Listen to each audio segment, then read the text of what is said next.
रघुपति राघव राजा राम, पतित पावन सीताराम। रघुपति राघव राजा राम, पतित पावन सीताराम। भव आहे पण भय नाही. बाधी कैसे म्हणजे हे असं व चुकलंच नाही कोणाला. मग याचा अर्थ जो जन्माला इथे आलेला आहे त्याला जे जगावं लागतं ते सगळं भवातच मोडतं. जन्माला आला भव सुरू झाला तर सक्ती नाही तशी काही की त्यात अडकलंच पाहिजे, पण त्यातून जात राहता येतं. संसारी परी लिप्त नसेल. दुःख कशाचं आहे? लिप्त होण्याचं आहे. संसारात असण्याचं दुःख नाही. संसारात तर असं राहावंच लागेल. जन्माला आला तोच संसारात आला कुठल्या तरी, तिथून तो पुढे तेच करीत गेला तर शेवटपर्यंत तेच करीत राहणार. या अर्थाने ते चुकत नाही, पण लिप्तता ही चुकू शकते. ती चुकवता येते, ती बाजूला करता येते. यात राहायचं आहे. पण म्हणून याने जो गेल्या वेळेला म्हटलं की जतन करोनी ठेविली प्राणापरीस सांभाळिले, बहुतांचे उपयोग आली भवदारिद्र्य हरावया. वा मग भव भय त्यासी बाधी कैसे. बाधत नाही हे महत्त्वाचं. बाधलं की त्रास आहे सगळा. आपण आता बघतोय ना हवेचा एवढा त्रास आहे. सर्दी खोकल्या आमकाय तमकाय कसं रे 60 काही बरं झालं तरी परत बरं नाही असं होतं. परत औषध होतं परत बरं नाही असं होतं. काय झालं नक्की काय कळत नाही. औषधात काय गुण आहे का आपल्यात काय गुण निर्गुण आहे का काय कळत नाही. अवगुण आहे काय कळत नाही. असं झालं आहे खरं. हे निसर्ग चक्र बिघडवल्याचा परिणाम आहे, दुसरं काही नाही. त्याच्यामध्ये काही निसर्गाचं म्हणणं नाही आहे. सगळेच त्याला मानव जात म्हणून आपण संबंध तर तीच त्याला जबाबदार. सगळ्यांच्यात मिळून ही जबाबदारी असं समजायचं. त्याचे परिणाम आता सगळ्यांनी भोगायचे. तर त्यातलं हे आहे. पण हे बाधतं काय ते कळतं आपल्याला. हवा बाधते माणसाला, पाणी बाधतं, सगळं बाधतं. इथे हे सगळं बदलत राहतं, ते सगळं बाधतं. तर त्याच्यातून मग बाधत नाही असं कसं होतं. मी आपल्याला गेल्या वेळेला म्हणलं होतं की भावाला धरून आपण बरेच शब्द वापरतो. आत्ता जी पदं म्हणली त्याच्यातसुद्धा अजून एक राहिलं शेवटी वेळेच्या ह्याच्यात. पण तरीही इथे भव भय शब्द आला. आता भव आहे पण भय नाही. भव आहे पण बाधा नाही. भव आहे ह्याचा अर्थ बिकमिंगमध्ये आहात. मी गेल्या वेळेला एकदा आपल्याला उल्लेख केला होता. टू बिकम होत राहणं, सतत घडत राहणं. हे सतत घडत राहणं म्हणजे घडतच राहतं. मी कधी सकाळी उठल्यापासून अखंड काहीतरी घडतं आहे. आपण झोपलो म्हणून जग झोपलं नाही. अखंड सुरू आहे कार्यक्रम काहीतरी. म्हणून तो जगाचा स्वभाव आहे. महाराज जे म्हणले घडामोड. घडामोड शब्द आता रूढ होऊन गेला म्हणून आपल्याला त्याचं फार जाणवत नाही म्हणता म्हणता. पण खरं म्हणजे अडखळ पाहिजे. घडणं आणि मोडणं आहे ना. आकाराला येणं आणि नष्ट होणं. ते दृष्टम तन नष्टम तसं झालेलं आहे. त्यामुळे जे जे म्हणून आकाराला येईल तर ते नष्ट होईलच. हा त्याचाच स्वभाव आहे. एखाद्याचा स्वभाव तसा आहे म्हटल्यावर आपण त्याच्याकडे दुर्लक्ष करतो. तसं याकडे दुर्लक्ष केल्याने ते नाहीच होत. नाहीच होतं म्हणजे ते जातं का? ते जात नाही. ते आपल्याला त्रास देत नाही. आपल्याला त्याचं भय वाटत नाही. सतत घडामोड असते, बदलत असतं. आत्तासुद्धा क्षणभर असं वाटतं की आत्ता ते बरं आहे, पण जाताना आता कशाला तोंड द्यावं ठीक वाटतं. ऊन तर काही पडणार नाही जोरात एवढं तर वाटतंय. म्हणजे काय सांगता येत नाही उद्या काय काळात काय घडेल. ह्या काळात एवढं परवा एवढं कडक ऊन बघितलं होतं की हात पाय भासत माणसाचं एवढं ऊन. संध्याकाळी जे काय तडाका की बाहेर पाऊल टाकता येत नाही. हे असं काही आहे खरं. हे सध्या हवामान झालं. माणसाच्या प्रवृत्तीचं मृत्यूचं घडामोडींचं काय सांगावं का आपल्यालाच माहिती. त्यामुळे आपण काय सांगण्याची गरजच नाही, ओळखून आलं. तर त्या अर्थाने हे सगळं सतत घडत राहणं हा जगाचा स्वभाव आहे. सतत बिघडत राहणं, सतत मोडत राहणं, पुन्हा नव्याने तयार होणं हा जगाचा स्वभाव आहे. म्हणून कोणतीही परिस्थिती असं कोणी समजायचं काय कारण नाही की ही आली आहे आणि ती तशीच राहणार. ह्यात चांगलं काय आहे तर चांगलं एकच बाजू आहे लक्षात ठेवण्यासारखी की आली आहे ती परिस्थिती बदलणार. तर हे दोघांनीही लक्षात ठेवण्यासारखं आहे. कोणाच्या वाट्याला दुःख येतं त्यांनी लक्षात ठेवावं की दुःख राहणार नाही. कारण सगळं जर बदलणार असेल तर दुःख पण बदलणार. पावसाचा त्रास असेल तर ऊन येणार. उन्हाचा आपल्याला कडाका सोसत नसेल तर पाऊस येणार. थंडी पडणार, हे सगळं बदलत राहणार. याचा एका बाजूने फायदा हा आहे की दुःख असेल तर ते जाणार, आणि सुख असेल तरी सावधान राहावं की ते पण जाणार. जाणार म्हणजे लगेच काय गडबडीचं कारण नाही, कारण दुःख म्हणलं जाणं म्हणलं बरं वाटतं ते एकदम. खोकला सुद्धा थांबतो. पण पण हे सुखाचं आलेलं आहे आणि तेही जाणार म्हटलं की माणसाला वाटते मग काय हो, हे सगळे ग्रंथ वाचून एवढं ऐकून काय उपयोग आपला. सुखाचं आहे म्हणजे जे आपल्याला सुखाचं वाटते. अनुकूल वेदनियम सुखम, आपल्याला अनुकूल वेदनाचं प्रतिक्रिया देता येते म्हणून आपल्याला सुखाचं वाटते. माणसाने सांगितलं आणि त्याने ऐकलं म्हणजे लगेच सुखाचं होतं, नाही ऐकलं की लगेच दुःखच होतं. माणूस तोच सांगणारा तोच हे. आता मग हे काय होतं असं, हे असं होतच राहणार. त्याचा स्वभाव तो आहे. आणि काल ही हवा आहे म्हणून आज ही नाही, आज ही आहे म्हणून उद्या नाही. हे जसं हवामानाचं नाही, बाहेर कशाचं नाही, तसं ह्या सगळ्या बाजारभावाला वर गेले गेला खाली आले, परत वर जाते परत खाली आले, काय सारखं बदलत राहणारच.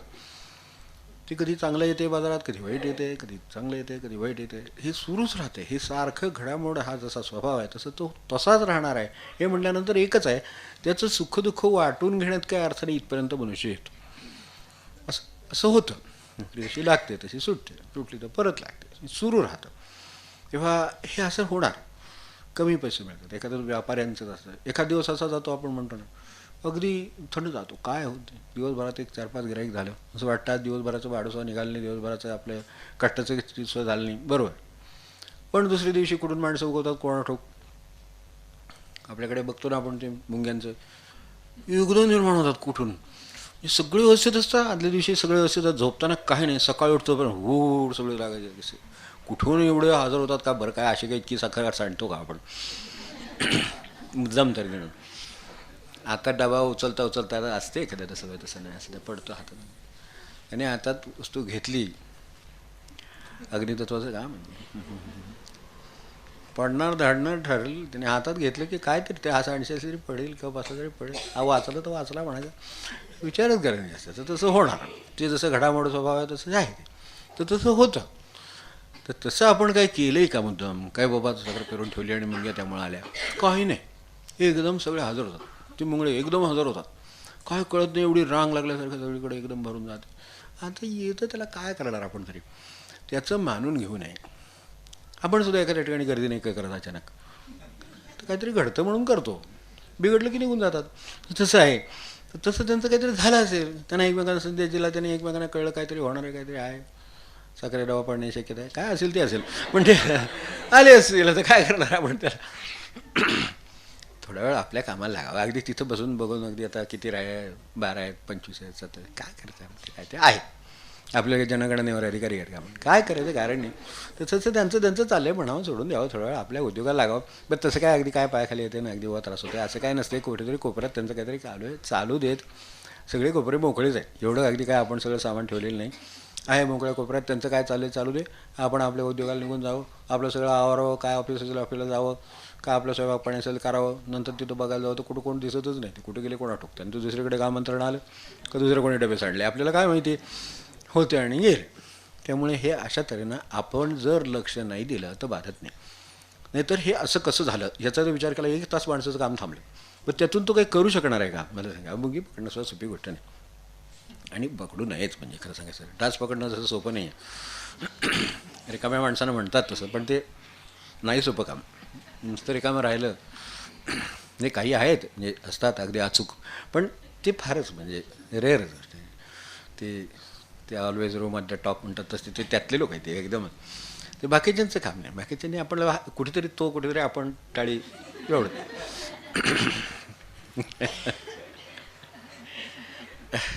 काय करणार. तर त्यामुळं तेही त्या अर्थाने आला बसला गेला झालं. काय आता तो काय आपल्याला सापडणार नाही. बरं कुठे नाही तर कळत नाही. सगळे लावून झाले, नेट लावून झाले, मॅट लावून झाले, अमकं झालं तमकं झालं, काय मच्छरदाणीत आपण निवांत सगळं अगदी कुठूनही काही येऊन म्हणून ती माणसं बसत. नंतर मग वर बघायला गेली दिसत आता कुठं उघडेल आणि त्याला बरोबर कसं कळलं काय, म्हणजे त्याची डोळा काय, त्याची दृष्टी काय. पण त्याला आपल्या दृष्टीला जे जमलं नाही, जमलं म्हणा द्या सोडून. आता काय करणार, त्याची एकट्याची आपली गाठ आहे. आपण सगळं बंद केलेलं असताना त्याला यायचा मार्ग सापडला, तर आपण जर झोपून गेलो त्याच मार्गाने तो झोपून शकतो की असं काय चाललं. काय आपलं देणं असलं द्यावंच लागणार. काय एवढंसं काय असेल ते दिलं घेतलं तर जातो निघून, असं नाही काय होत. त्यामुळं फार म्हणजे लक्ष नाही दिलं की होतं. लक्ष केलं आणि त्याच्या मागं लागलं की ते मोठी पकड, हे पकड, ते पकड, काय नाही सापडत, नाही सापडत. एवढे माणसं धुरंधर आहेत बाहेर, तलवारीनं सुद्धा काय ते आपल्या म्हणतात नाही लढतात तसे बंदुकीनं अचूक करत, पण डास म्हटलं तर नाही गॅरंटी देतात. बघा तुम्ही लेकोण माहेर आहेत त्यांना विचारून बघा, त्यांनी त्याच्यावर बंदूक धरावी, नाही जमणार. हे अवघड काम आहे. तर त्या अर्थाने इतकं ते घडामोड आहे. मग त्रास कसा नाही, बाधत कसं नाही, भय का वाटत नाही, तर ते राहणार जसा मी राहणार, मला राहण्याचा अधिकार आहे. आणि आता तो बिचारा एक आला, समजा एकदा असेल, एक 25 असणार की बाहेर कुठेतरी, ते राहणारच ना. मग आपल्या वाट्याला एकच झालं त्यात असं विचार केला तर राहू दे त्याला. आपण सुद्धा अगदी एवढे आहोत, ते काय अगदी सगळे अधिकार रबरपट्टा घेऊन आणि काय नाही, आपल्याला राहायला मिळेल जगात खूप आहे, आपले आहेत प्रारब्ध पुरी करावी, जावं निघून मुक्त होऊन असं खरं आहे. मग तसेच आपण सुद्धा जगामध्ये आहोतच तसे, तर ते पण जगामध्ये आहेत, त्यांचंही काहीतरी असेल. मग जीव काय अचानक कुठून येत नाही, काहीतरी त्याला जन्म आहे, काही त्याला जीवन आहे, काही अन्नपाणी आहे, मृत्यू आहे, सगळं आहे ना. आज झालं तरी मृत्यू आहेच ना, त्याला मुंगी झाली तरी मृत्यू आहेच ना. इथपासून ते अगदी मुंगी आणि राव आम्हा रखाची जीव, त्याला त्रास नाही. तर त्या अर्थाने ते बाधत नाही का, तर इथे सुद्धा आपण मध्ये म्हटलं तसं, तर आपण आता मध्ये मी आपल्याला एक आपल्याला विनंती केली होती, बस तसं काय फार सिरियसली नाही, पण आपल्या मनात नक्की येऊन शब्द गेले असतील.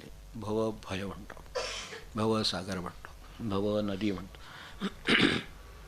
भवसागर सगळं सुख गयो.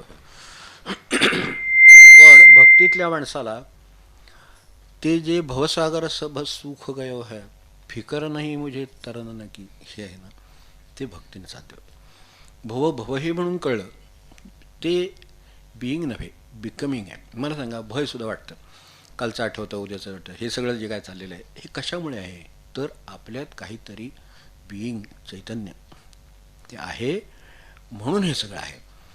भयसुद्धा त्यामुळे आहे, निर्भयही त्यामुळेच आहे, भक्ती त्यामुळेच आहे, अभक्त त्यामुळेच आहेत, पण ते आहे म्हणून. ते नसेल तर कुठलं भय कुठली व्यक्ती काहीच नाही. त्यामुळे मनुष्य जीवनामध्ये जर काय मोलाचं असेल तर आज बिईंग असणं, अस्तित्व, जाणीव, काही म्हणा त्याला, चैतन्य काही म्हणा, ते आहे म्हणून हे सगळं आहे ना. मग आपण त्याच्यात किती राहू, ते बाधत नाही. केव्हा, जेव्हा मी अलिप्त आहे तेव्हा बाधत नाही. संसारी परी लिप्त नसे त्याला नाही बाधत. सत्पुरुषांचे संसार बघा, त्यांना बाधले नाहीत आणि केले, पण त्यांना बाधले नाहीत. म्हणजे त्यांच्यामागे हे भावाचं नव्हतं काय, काही सगळं होतं. आपल्याला दुःख नाहीत, त्याच्यापेक्षा जास्त दुःख त्यांना आहेत, पण त्यांना बाधत नाहीत. म्हणजे काय होतं, त्यांचं अनुसंधान सुटत नाही. ते ज्या चैतन्यामध्ये समरस झालेले तिथून खाली येत नाही. तिथे राहून काय करायचं ते करतात. मग महाराज म्हणले ना, सगळ्यांच्याबरोबर मला रडावं लागतं, सगळ्यांच्याबरोबर हसावं लागतं, सगळ्यांच्याबरोबर ओरडावं, सगळं करावं लागतं त्यांना, पण एका क्षणात. म्हणून ते म्हणतात ना, भाऊसाहेबांना म्हणले, ते इतके संतापलेत म्हणल्यानंतर, भाऊसाहेब मी माझा म्हणजे त्यांच्याबरोबर ऑर्डरली असे तर आपल्याला कल्पना आहे, ते एवढ्या पदावर होते की त्यांच्याबरोबर रिटायरमेंटनंतर सुद्धा त्यांच्याबरोबर एक सेवक देण्याची पद्धत होती पुरवायच्यासारखा, तसं ऑर्डरली बरोबर होतं. ते म्हणले, वाटलं तर मी त्याला सांगू का, हा मनुष्य फार त्रास द्यायचा असेल, तुमचं भांडण होत असेल तर त्याच्या कानावर. म्हणून ते लगेच वळून म्हणले, भाऊसाहेब हा राग गळ्याचे वर आहे बरं. एका बाजूला त्याच्याकडे बोलताना एवढं लाल झालेले बघतात, ह्यांच्याकडे बघताना एकदम शांत आहेत. बाधत नाही म्हणजे काय, हे करायचं ठरवलं तरी नटाला सुद्धा अवघड आहे हे करणं. पण त्यांची त्या बाबतीत तयारी आहे की एका बाजूला एवढं लाल झालेलं दाखव, दुसऱ्या बाजूला त्यांच्या बाजूला, भाऊसाहेब ह्याच्या वर आहे बरं का, त्याची काय काळजी करू नका, ते त्याच्यात तसंच सांगावं लागतं. त्या गावकऱ्यांच्याबरोबर राहायचं म्हणजे खेड्यातले, ते आपल्याला माहिती. ती ही सगळी मंडळी बसलेली आता, एवढे आध्यात्मिक मंडळी सगळी. म्हटलं तर महाराज घरावर तुळशीपत्र ठेवणाऱ्या वृत्तीचे माणसं सगळे, ते शिकवत आहेत, ते सगळे शिकणारे बाजूला बसलेत. तर गावचे ते पुढारी आले, ते वेळानंतर जरा त्यांच्याकडे कार्यक्रम आहे मागे आपल्याला बोलत बघा, जरा सतरंजी म्हणा, त्यांच्याकडे सगळं याच्यात देवळात, त्या घरात, घर म्हणजे काय देऊळ असते ते पडलेलंच आहे, जरा घेऊन जाऊ का, हा घेऊन जाऊ. त्यांनी बघितलं जरा, त्यातलं त्यात चांगली बघून घेऊन निघाले. घेऊन जावं बरं का, फक्त तुमचं काम झालं की आणून द्या मग. जरा जोरात एकदम बाहेर पडण्यापूर्वी, उंबऱ्याच्या एकदा बाहेर पडली ते म्हटले, अहो ते देतील की, म्हणले असं एकदम तुम्ही त्यांना आधी त्यांना म्हटलं चांगलं घेऊन जावं म्हणून, नंतर घेऊन सांगितलं तेवढं काम झालं की मात्र आणून द्या. ते म्हणले असं म्हटल्याशिवाय हे येणार नाही परत. म्हटले इथंही सांगावं की नाही, हा अनुभव आपल्याला नसेल असं मला काय म्हणायचं नाही, हा अनुभव असेल, चुकून राहिलं का काय राहिला हा विषय नाही, माणसाला वस्तू कामाला घेऊन गेला किंवा गेलाच, वस्तू तर गेलीच, तोही गेला, त्याच्याबरोबर वस्तूही गेली, त्याच्यानंतर त्याच्या आठवणीत राहिलं तर परत आणून द्या. बरं विचारायचं तर आता देऊन आणि परत आपले संबंध म्हणजे आहेत म्हणूनच ते दिलं. म्हणजे पुन्हा माणसाला ते असं वाटतं की यांच्याकडे डबा राहायला का म्हणावं, तर काय पुन्हा त्यांना काय वाटेल, मग ते म्हणतातच लगेच काय आम्ही काय दिलं नसतं का, कसं होणार. माणसं कुठे जातील सांगते ते बोलतात, एवढं सोन्यात झालं त्याचं दिलं नसतं का, त्याच्यापेक्षा मोठा देतो. तो होता तो परत द्यायचा तो का नाही. हेच असलंच आहे जग. त्यामुळे म्हटलं ह्या जगात राहायचं असेल तर असं राहावं लागेल. आता त्यांना ते सांगितल्यानंतर पुन्हा यांच्या ज्या काय अध्यात्मचर्चा आहे ती सुरू आहे, त्याच्यात ती सतरंजी नाही येत पुन्हा त्यांची पुन्हा डबा येत नाही, परत यातलं काही येत नाही. हेच बाजूला राहण्याचं लक्षण नाही, ते त्यांना जमलं म्हणून बाधत नाही. आता इतकं करून समजा त्यांनी दिली, त्यांनी परत दिली नसती तरी महाराजांना काय वाटलं नसतं त्याचं. कोणाला त्यांना नाही म्हणलं असते फार तर असं काहीतरी झालं असतं, काय झालं असतं कोणा ठोक पुढे. पण एवढं नक्की की त्यांच्या डोक्यातही राहिलं असतं तो विषय. त्यांच्या भाऊरावाने जेव्हा आठवल्याने आप्पाने गाडी घेतल्याबरोबर त्यांना जे सांगितलं ना, ते हे गाडी घेतलीत उत्तम ना, तेव्हा तुम्ही गाडीत असा, गाडी तुमच्यात नसावी एवढं झालं मी झालं म्हटलं. एका वाक्यात काम झालं की आप्पाने लिहून ठेवलेलं आहे, आपल्याला माहिती आहे. म्हणजे किती एका वाक्यात सगळ्याचा उलगडा करतात. म्हणून प्रपंच आत राहतो म्हणून बाधतो, त्यांचा प्रपंच बाहेर असतो म्हणून बाधत नाही. तो तिथे आहे, तो असणारच. एवढं घर आहे, त्या आजूबाजूची सगळी घरं असणारच ना, ते का बाधतात का आपल्याला. पण लक्ष घालायला गेलं तर बाधतात, लक्ष नाही घातलं तर नाही बाधत. आपल्या घरातलं सुद्धा काही आपल्याला बाधत नाही. नाहीतर वस्तूंची केवढी काळजी, घरात वस्तू असतात, माणसाने त्या काचाबिची ते घेऊन येतं, फुकट काशीला एवढं नाजूक आणावं म्हणतो, आणि ते ठणठणीत आणावं, आपल्या हातातनं पडलं तरी काय होणार नाही. पाहुण्यांची मुलं समखास म्हणजे असली की आली ते जीव खालीवर होतो इकडं, कशाला आपल्याला बीपीची गोळी घ्यायला गेले याच्यासाठी, असली वस्तू आणूच नाही ना. ते आता ते तिथे गेले, ते मुलं आता ते उचलणार, ते ह्याच्यावर ठेवलेलं असतं नेमकं बाहेरच्या टिपावर काहीतरी अगदी अशी कसलं तरी पीस आणून ठेवायचं नाजूक अगदी. ते मूल नेमकं ते काय आहे बघायला म्हणून तिथं जातं की इकडं ते हातातलं यांच्या कप पडतो का काय चहाचा आणलेला याच्यावर, काय झालं आपण त्यात अडकावं, फुटेल म्हणून आणावं म्हणजे काय प्रश्न नाही. आता आपण फोडणार, आपली मुलं फोडणार, ते फोडणार असं नाही पण फुटणार, तर फुटणार नाही मग फुटू देते. आपल्या मुलाच्या हातनं फुटलं काय आणि त्यांच्या मुलाच्या हातनं फुटलं काय, शेवटी फुटणार ती वस्तूच फुटणार आहे मुळामध्ये. ही वस्तू फुटणार आणि त्याचं काय, एकदा लक्षात आलं की ह्याच्यात काय नाही, मग उगाच त्यात लक्ष घेण्यात काय अर्थ नाही. तर त्या अर्थाने बाधत नाही म्हणजे काय, संसारी परिलिप्त नसेल. आता त्या भांडं बाहेर आहे पण त्याला ते लिप्त असलं तर हे सगळं लागू होते. नाहीतर मुलं आहेत खेळत आहेत आणि ते काय अगदी फोडायला चालेल, अशातला भाग नाही. त्याच्या हातून पडलं तरी काय होणार नाही, करायचे ते परत ठेवतील, जाग्यावर ठेवतील, फुटलं तर आणून देतील. त्यांना अनेकांना असं वाटतं बा आमचा मुलगा जरा दंगेखोर आहे, त्यांनी केला असेल पण आम्ही आणून देतो. म्हणणारे काय पालक नाही आहेत का, त्यांना माहीत नाही का त्यांच्या घरी ते 24 तास मूल सांभाळतात, ते घरी आणल्यावर इथं काय करेल त्यांना माहीत असेच. मग त्यांची तयारी असते, तसं त्यांना 10 वेळा करावं लागले असतं. आपण ते म्हणतात आणि कशाला माझं तरी कुठं अडले तेव्हा त्याच्यावर मला सांगा. अगदी बेंगलोरून आणतं, हैदराबादून आणतं, काय कुठं अडलं जीवाचं काय, त्यामुळे आत्ता काय अन्नपाणी त्यामुळे काय थांबले काय नाही. पण अडकलं लिप्त म्हणलं की लागू झाला, मग त्याचा त्रास होतो. खरं ह्याचा काही त्रास नाही प्रपंचाचा या अर्थाने. म्हणून संसारी परिलिप्त नसेल, लिप्त झाले की त्रास आला. मग आपण म्हणून भवसागर आहे, सुख काय नाही असेल, सागर असेल पण माझ्यासाठी सुखलेलं आहे, मार्ग देतो. लिप्त नसलं, मागे आपला विषय जाऊन गेला कोणाचा, व्यासांचा विषय झाला होता बघा. ते काठावर उभेलेल्या नदीच्या, ते म्हणजे मला त्या गवळणी आल्या त्यावेळेला उतार होता आणि जाताना नव्हता बघा, रामकृष्णांच्या याच्यात आहे. ज्या वेळेला इकडे दुधं घालायला आल्या त्यावेळेला दिवसभर आल्या, त्यावेळेला काही नव्हतं नदीला, म्हणून सरळ चालत आली आणि परत जाताना येईपर्यंत दुपारचा हे पाऊस होता पडतो असं, अशा तऱ्हेचा अचाट पाऊस होऊन छोटे जिथे नाले नडे असतात तिथे हमखास असं होतं की काहीही नसलेल्या ठिकाणी. आपण इथं पंढरपूर असलेल्या कितीतरी ओढे असे बघितले असतील की आला तर तुम्हाला 8-8 तास तिथून पुढे काय पाऊल घालते मनुष्य, शक्यच नाही एरवी. आणि एरवी अगदी चालण्याचा रस्ता असावा तसं मनुष्य जातो, त्यातनं चालत जातो सरळ, नुसते काय नाही गोटेन खडेन बाकी असते, बाकी काय नसते. तर ते हे परत जायच्या वेळेला संध्याकाळ वेळ होत आली, तिथे काठावर आल्यात, पलीकडे जायला हे भरलेलं आहे तोपर्यंत. आता ह्याच्यातनं पाऊल घालणं शक्य नाही, घरची काळजी आहे, आपण आलो आहे घरी, वेळेत गेले पाहिजे, दिवसावेळी पोचलं पाहिजे. तेवढ्यात हे म्हणे महाराज जर झालेलं असं म्हणे, म्हणजे मी जातो पलीकडे, पण काय तुमच्याकडे असलं तर मला जरा भूक लागलेली आहे, तेवढे काय द्याल का, त्यांच्याकडे काय होतं ते. ते कुठलं, हे द्रौपदीच्या थाळीतलं पान असतं ना, ते आहे ते साध्या भाषेत. तर ते जे आहे ते मागितलं, ते दिलं. ते म्हटले या माझ्या मागून या. माझ्या मागून या का समोर पाणी एवढं जे नदीतून माझ्या बघते. आणि ते काय म्हणले, त्यांनी ते जे काय नदी आहे तिला प्रार्थना केली, मी जर आत्ता काही खाल्लं नसेल तर मला पलीकडे जायला मार्ग दे. नदी दुभंगली, त्यातून ते चालत गेले. त्यांच्या मागून हे सगळे चालत गेले. पलीकडे जाईपर्यंत कोणाला धाडत झालं नाही विचारायचं. पलीकडे जेव्हा गेले नदी परत होती तशी झाली. ते म्हणले, अहो तुम्ही तिथं काय म्हटलं? तिथं म्हणले, आम्हाला काय कळलं नाही. ते आम्ही तर दिलं, तुम्ही खाल्लं, तुम्ही मागितलं, आम्ही दिलं, तुम्ही खाल्लेलं, आम्ही बघितलेलं आहे. आणि हे काय आहे? ते म्हणले, खाणारा मी नव्हे. जाणगे यज्ञ कर्म म्हणजे काय म्हणायचं, जीवाची सुरुवात करायचं का आधीचा आहे ते. मधानी कवळ म्हणलं की जवळजवळ सगळे पाणी फिरवायला सुरुवात करतात. ती म्हणतात आता चाल इतका वेळ वाट बघितली, आता त्याचं ते पूर्ण व्हायच्या आत ते सगळं पूर्ण ब्रह्म गेलेलं असते इकडे. तर तसा तो श्लोक नाही ना, ते यज्ञकर्म आहे. त्यापासून ते अलिप्त आहेत. ते पोटाची भूक होती, काय पानाने 4 भागले असेल, ते काय जे त्यांनी दिलं दुधाचं एवढंसं काय पेला असेल, त्यांच्याकडे राहिलेलं असेल, ते तेवढं ते गेलं तिकडे. त्याचा काही माझ्याशी संबंध नाही, मी स्वतंत्र आहे. चैतन्य वस्तूला काही बाधा नाही आहे. तिनं नाही खाल्लेलं, त्यामुळं त्या अर्थाने मी म्हणजे चैतन्य या स्वरूपात काही खाल्लेलं नाही. त्यामुळे मला मार्ग दे. ते न दिला, कारण ते किती अलिप्त आहेत हे त्याला जाणीव आहे. त्यामुळे तिथं महाभूत असू दे, काही असू दे, ते तिथं थांबणार म्हणजे थांबणार. म्हणून यासाठी हे भवसागर आहे, पण सुख काय आहे. भवभ्रम आहे, पण भ्रम होत नाही माणसाला. भवाच्या भ्रमाने वस्तू जशी आहे तशी दिसत नाही आणि विपरीत दिसते. त्यामुळं भ्रम निर्माण होतो.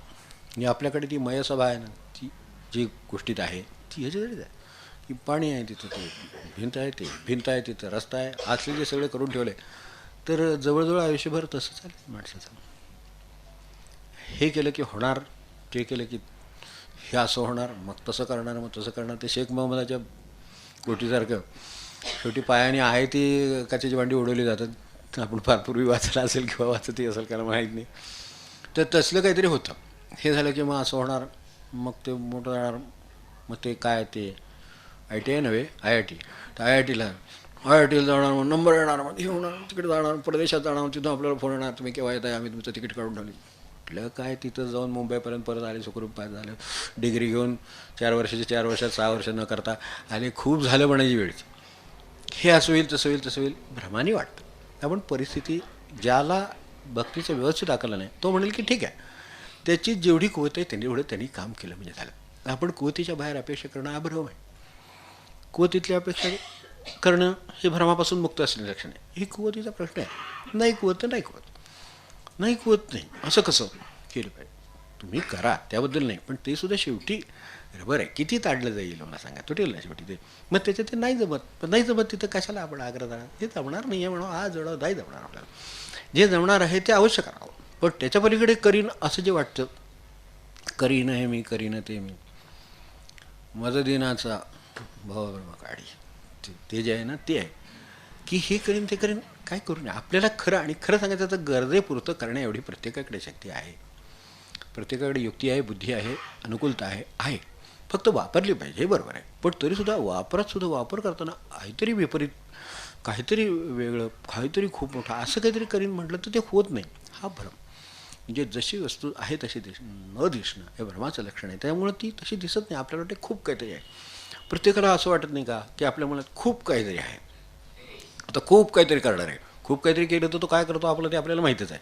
पण तरीसुद्धा खूप काहीतरी आहे आणि तो खूप काहीतरी होणार आणि खूप काहीतरी. प्रत्येकाला आपली मुलगी सुंदर आहे असंच वाटतं, जणू काय अगदी माणसं. पण म्हणजे कोणाला काय म्हणत नाही मी, पण एकंदरीत तसंच वाटतं.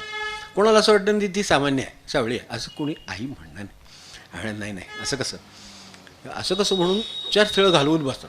नंतर म्हणतात आता काय एकदा जमलं म्हणजे झालं, सुटलो. आता हे काय आहे, हा भ्रम. ते जे घडतं आहे त्यातला भ्रम आहे. तो भ्रम आहे तो बाजूला करावा. जसं आहे वस्तुस्थिती ती काय बदलणार आहे का? त्याचं 50% मार्ग तो 50% असणार, 70 आहे तो 70च असणार, 80 तर 80च असणार. कारण 80ला उगाच आपण वर काय पूजा वाढून काय फरक पडणार आहे का? काय फरक पडणार नाही. तर त्यामुळं तशा तऱ्हेचे बाधत नाही. म्हणजे काय बाधत नाही तर ते असतं, पण आपल्याला त्रास देत नाही. ही विद्या भगवंताची विद्या ही आहे. महाराजांचं म्हणणं हे आहे, सत्पुरुषांचं म्हणणं हे आहे की मग भवभय, मग कधी अंतरी राम बाहेरी राम, ही प्रतिती जयासी असे. म्हणून भव्य दारिद्र्य हरावया हे जे म्हटलं आहे ते भवानी मनुष्य अक्षरशः मनाच्या बाबतीत दरिद्र व्हायला होतं शेवटी, रिकामा राहतो शेवटी, असं होतं. एवढं सगळ्यांचं केलं म्हणतो मला कोणी विचारत नाही.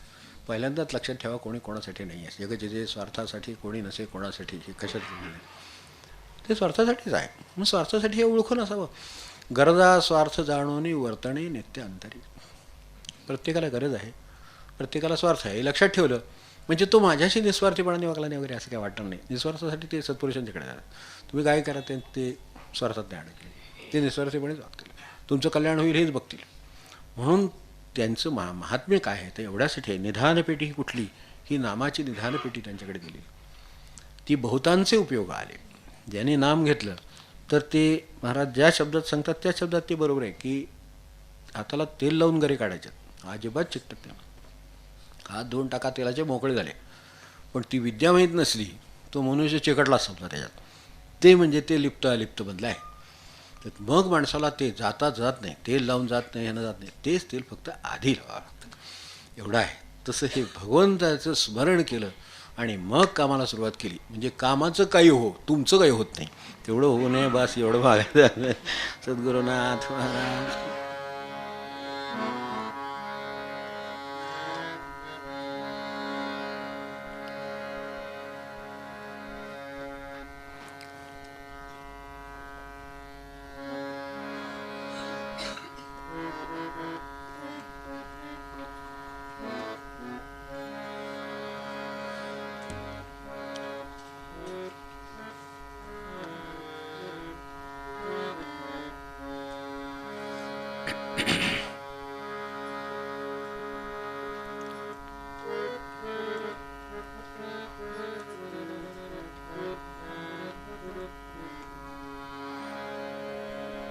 पान 174 आता होतं तिथेच आहे. पद फक्त वरचं 262.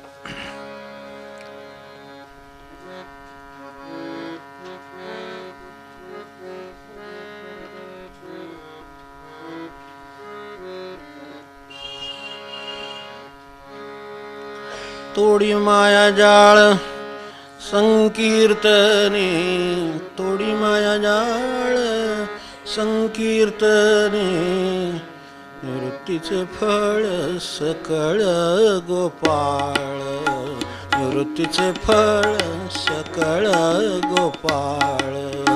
तोडी माया जाळ संकीर्तने, तोडी माया जाळ संकीर्तने, संकीर्तने, निवृत्तीचे फळ सकळ गोपाळ, निवृत्तीचे फळ सकळ गोपाळ. भवजळ काया पंचतत्व माया, भवजळ काया पंचतत्व माया. भजन उपाया पंढरीरावो, भजन उपाया पंढरीरावो, पंढरीरावो. निवृत्तीचे फळ सकळ गोपाळ, निवृत्तीचे फळ सकळ गोपाळ.